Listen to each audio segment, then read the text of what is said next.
నిన్న జగన్మోహన్ రెడ్డి గారు మాట్లాడుతూ రాష్ట్రంలో కూటమి ప్రభుత్వం అధికారంలోకి వచ్చి 20 నెలలు దాటిపోతున్నా అభివృద్ధిలో ముందంజ లేదు కానీ అవినీతి అభివృద్ధిలో ముందంజ ఉంది అనే మాట అయితే అంటున్నారు కదా, అది ఎంతవరకు నిజం అనుకోవాలంటారు? మాట అంటే ఈజీ సార్. అవినీతి జరుగుతుంది, ఏం అవినీతి జరిగిందో ఆయన చెప్పాలిగా. నువ్వు తప్పు చేసావు, ఏం తప్పు చేసావు చెప్పగలిగినోడే గట్స్ ఉన్న నాయకుడు. దాని గురించి మాట్లాడటం కూడా వేస్ట్. ఆ విషయం గురించి అతను మీరేం వేస్ట్ అంటున్నారండి, ఆయనేమో రాష్ట్ర ప్రభుత్వం అసలు ఏ పని ముందుకు తీసుకెళ్ళటం లేదనే మాట అయితే అంటున్నారు కదా. కరెక్ట్, ఏ పని తీసుకెళ్ళలేదు అంటున్నారు. ఏ పని కావాలో క్లారిటీ ఉండాలి కదా సార్. ఆయనకే క్లారిటీ లేకుండా మాట్లాడతా ఇది లేదు అది లేదని ఏదో ఒక మీడియా ముందు మాట్లాడితే అది గొప్ప నాయకులకి సంస్కారం కూడా కాదు నాకు తెలిసి. ఇప్పుడు క్లారిటీ లేదని మీరు అంటున్నారు, ఆయన చాలా క్లారిటీ చెబుతున్నారు. జరిగిన ప్రతి ఒక్క దాంట్లో అవినీతే ఉంది తప్పితే అభివృద్ధి లేదు రాష్ట్రంలో అంటున్నారు. మరి నాకైతే కామన్ మ్యాన్ గా నాకైతే ఎక్కడ అవినీతి ఏం కనపడట్లేదు సార్. మరి ఆ అవినీతి ఏదో కనపడితే ఇవాళ డిపార్ట్మెంట్లు ఉన్నాయి, అన్నీ ఉన్నాయి, ఎక్కడైనా ఇరిగియొచ్చుగా సార్. నీకు అధికారం ఉంది, నీకు అండబలం ఉంది, అన్నీ ఉంది కదా ప్రతిపక్ష నాయకుడిగా. నువ్వు ఇరికిచ్చండి, ఏదో కేసు పెట్టండి, తప్పులేదు. మాకు కూడా తెలిసింది, మాలాంటి వాళ్ళకి కూడా, మాలాంటి మాట్లాడే వాళ్ళకి కూడా తెలిసింది. ఇక్కడ ప్రధానంగా చూసుకుంటే గనక మరీ ముఖ్యంగా ఏవైతే కంపెనీలు ఏవైతే వచ్చినాయో ఇప్పటివరకు, ఆర్ఎస్ఎల్ఆర్ మెటల్ ప్లాంట్ కానీ లేదంటే గూగుల్ డేటా సెంటర్ కానీ, ఇవన్నీ చంద్రబాబు నాయుడు గారి సుందరకార విందం చూసి రాలేదు, నన్ను చూసి వచ్చినాయి, ఇప్పుడు క్రెడిట్ కొట్టేస్తున్నారు చంద్రబాబు నాయుడు గారు అంటున్నారు. మరి దానికి ఏం చెబుతారు సార్? ఓకే, మీరు చెప్పినట్టే మీరు చెప్తేనే వచ్చినాయి అనుకోండి.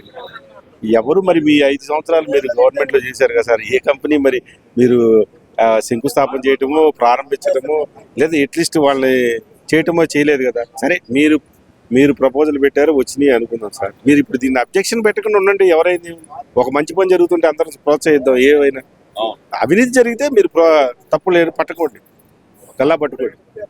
అవినీతి జరగకుండానే కంపెనీలు నువ్వే వచ్చినాయి, మీరే పెట్టారు, దీనికి అబ్జెక్షన్ చేయకుండా వాళ్ళకి ఎందుకు ఇచ్చారు అన్ని ఎకరాలు ఇన్ని ఎకరాలు అనకుండా మీరు కూడా కంపెనీని ప్రోత్సహించండి. వెళ్ళండి, మిమ్మల్ని మంచి నాయకుడిగా అందరూ ప్రోత్సహిస్తారుగా. మరి ఎందుకని ఆయన నేనే తెచ్చాను అనే మాట ఎందుకు చెప్తున్నాడు? క్రెడిట్ చోరీ చంద్రబాబు నాయుడు అనే మాట ఎందుకు వాడుతున్నాడు అనుకోవాలంట?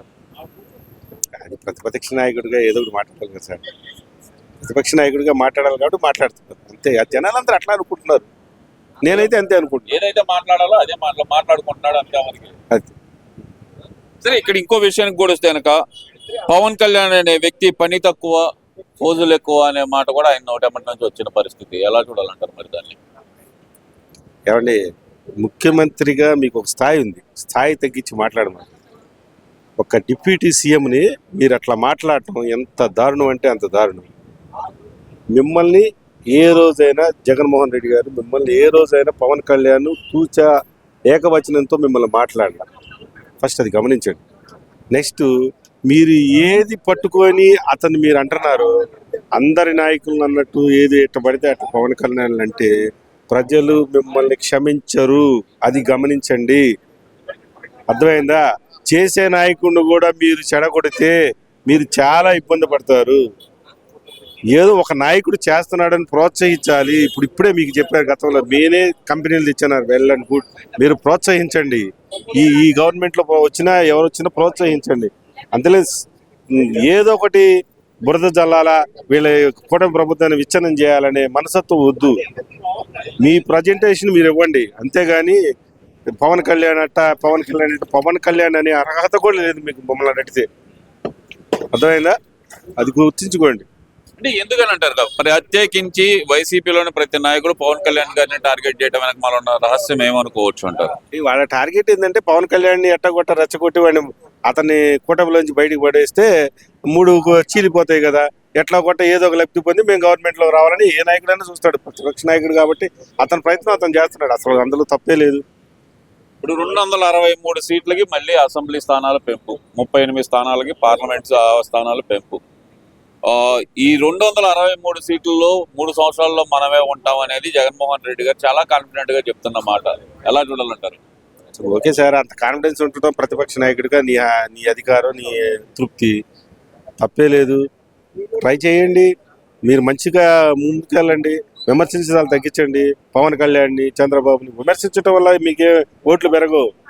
మీరు ప్రజల పక్షాన నుండి మీరు పోరాడండి, మీకు అవకాశం వచ్చింది అంతే.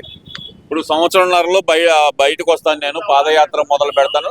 పాదయాత్రలో ప్రతిరోజు ఒక సినిమా చూపిస్తాను చంద్రబాబు నాయుడికి అంటున్నారు కదా, మరి దాన్ని ఎలా చూడాలంటారు? మేము కూడా ప్రజలందరం కూడా సినిమా చూడటానికి రెడీగా ఉన్నాం సార్.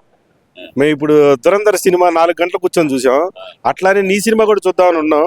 ఆ సినిమా ఏదో తొందరగా వస్తుందని మేము కూడా చూస్తున్నాం, ఎదురు చూస్తున్నాం. అంటే ఈ సినిమా అంటున్నారంటే ఎలాంటి సినిమా అనుకోవాలంటారు? ఇది ప్రభుత్వ పరంగా మనం మాట్లాడటం అనుకోవచ్చు అంటారా, లేదంటే కనుక ఆయన అన్నట్టు గతంలో అన్నట్టు ఏదైతే కనుక రప్ప అనుకోవాలంటారా? లేదు సార్, అతను ప్రభుత్వాన్ని ఎండగట్టి ఏదైనా ఏ గవర్నమెంట్ ప్రభుత్వాన్ని ఎండగట్టి నేను ముందుకెళ్ళాలని అనుకుంటారు. ప్రభుత్వాన్ని ఎండగట్టే విషయంలో ఏదైతే పాయింట్ ఉందో అది కరెక్ట్ పాయింట్ తీసుకొని ఎండగట్టాలి. ఓకేనా? ఏది పడితే అది నేను మాట్లాడతానంటే అది చెల్లదు, ప్రజలు విశ్వసించట్లేదు. అర్థమైందా? మీకు 11 సీట్లకి పర్మనెంట్ కావటం ఎందుకు, మనకి 11 సీట్లు ఇచ్చి జనాలు మనం కూర్చోబెట్టారనేది మీరు గమనించి మాట్లాడండి సార్. పవన్ కళ్యాణ్ విమర్శిస్తే నేను ముందుకెళ్తాను, పవన్ కళ్యాణ్ అంటే పైకి వెళ్తాను. ప్రతి ఒక్కడు పవన్ కళ్యాణ్ గురించి మాట్లాడేవాడే, స్థాయిని మించి మాట్లాడుతున్నారు. ఇక్కడ పర్టికులర్ గా చూస్తే కనుక ఆయన మాటకు మొదలు గతంలో చూస్తేనేమో రప్ప అన్నారు, ఇప్పుడు చూస్తేనేమో సినిమా చూపిస్తాను అన్నారు, మళ్ళీ 2.0 పరిపాలన అంటున్నారు. ఎందుకంటారు ఈ ఒక రకంగా అశాంతిని రెచ్చగొట్టే వ్యాఖ్యలు ఎందుకు చేస్తున్నారు అనుకోవాలంటారు?